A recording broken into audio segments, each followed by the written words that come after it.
കൂട്ടുകാരെ, നമുക്കിന്ന് കുറച്ച് ചിക്കൻ തേങ്ങ അരച്ചൊന്ന് കറി വെച്ച് നോക്കാം. ഒരു 300 ഗ്രാം ഇറച്ചിയുണ്ട്. അത് ഞാൻ വൃത്തിയാക്കി വെച്ചിരിക്കുകയാണ്. ഒരു തക്കാളി പഴം, 2 പച്ചമുളക്, ഇഞ്ചി, വെളുത്തുള്ളി, കുരുമുളക് പേസ്റ്റ്, ഒരു 4 ചെറിയ സവാള, ഇത്രയും കൂടെ അരിഞ്ഞത് നമുക്കൊന്ന് വഴറ്റിയെടുക്കാം. പാനടപ്പത്ത് വെച്ച് നമുക്കൊരു 3 സ്പൂൺ വെളിച്ചെണ്ണ ഒന്ന് ഒഴിച്ചു കൊടുക്കാം. ഒരു 1/2 സ്പൂൺ കടുക് ഒന്നിട്ട് കൊടുക്കാം. 2 വറ്റൽ മുളക്, 2 കപ്പ് കറിവേപ്പില, അരിഞ്ഞ് വെച്ചിരിക്കുന്ന സവാള ഇട്ട് കൊടുക്കാം. നമുക്ക് സ്വല്പം മഞ്ഞൾപ്പൊടി ഇട്ട് കൊടുക്കാം. കുറച്ച് ഉപ്പുപൊടിയും ഇട്ട് കൊടുക്കാം. എല്ലാം കൂടി ഒന്ന് മിക്സാക്കാം. വെച്ചിരിക്കുന്ന 2 പച്ചമുളകും കൂടി ഇട്ട് കൊടുക്കാം. എല്ലാം ഒന്ന് വഴണ്ട് വന്നിട്ടുണ്ട്. അത് ചതച്ച് വെച്ചിരിക്കുന്ന വെളുത്തുള്ളി, ഇഞ്ചി, കുരുമുളക് പേസ്റ്റ് ഇട്ട് കൊടുക്കാം. 2 പീസ് രമ്പയില കൂടെ അതും കൂടി ഇട്ട് കൊടുക്കാം. അരിഞ്ഞ് വെച്ചിരിക്കുന്ന തക്കാളിപ്പഴം ഇട്ട് കൊടുക്കാം.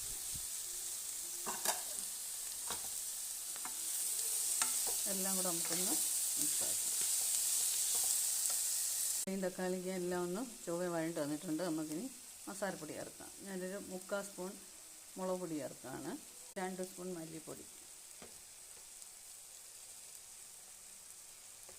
1 സ്പൂൺ ഗരം മസാലപ്പൊടി, എല്ലാം കൂടി നമുക്കൊന്ന് മിക്സാക്കാം.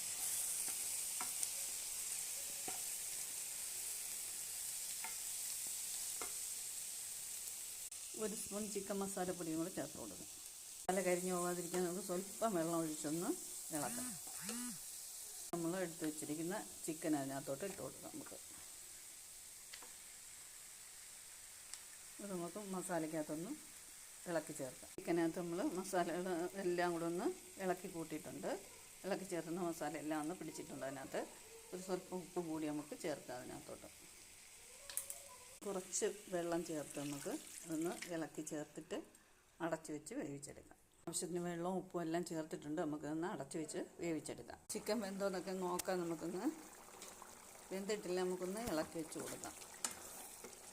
ഒന്നുകൂടി ഒന്ന് അടച്ചു വെച്ച് വേവിക്കാം. എല്ലാം ഒന്ന് വെന്ത് വറ്റിയിട്ടുണ്ട്. ഇനിയിവിടെ ഞാൻ കുറച്ച് തേങ്ങ അരച്ച് വെച്ചിട്ടുണ്ട്. അതും കൂടെ അതിനകത്തോട്ടൊന്ന് ചേർത്ത് കൊടുക്കാം. ചിക്കൻ കറി എല്ലാം ഒന്ന് റെഡി ആയിട്ടുണ്ട്. ചാനൽ ഇതുവരെ സബ്സ്ക്രൈബ് ചെയ്തിട്ടില്ലാത്തവരൊന്ന് സബ്സ്ക്രൈബ് ചെയ്തേക്കണേ. ഈ വീഡിയോ ഇഷ്ടപ്പെടുവാണെങ്കിൽ ഒന്ന് ലൈക്ക് ചെയ്ത് ഷെയർ കൂടി ചെയ്തേക്കണേ. Thank you. എല്ലാവരും ഇതുപോലെ ഒന്ന് ട്രൈ ചെയ്ത് നോക്ക്. നല്ല ടേസ്റ്റുള്ള കറിയാണ്. അടുത്ത വീഡിയോ ആയിട്ട് അടുത്ത ദിവസം. ഓക്കെ.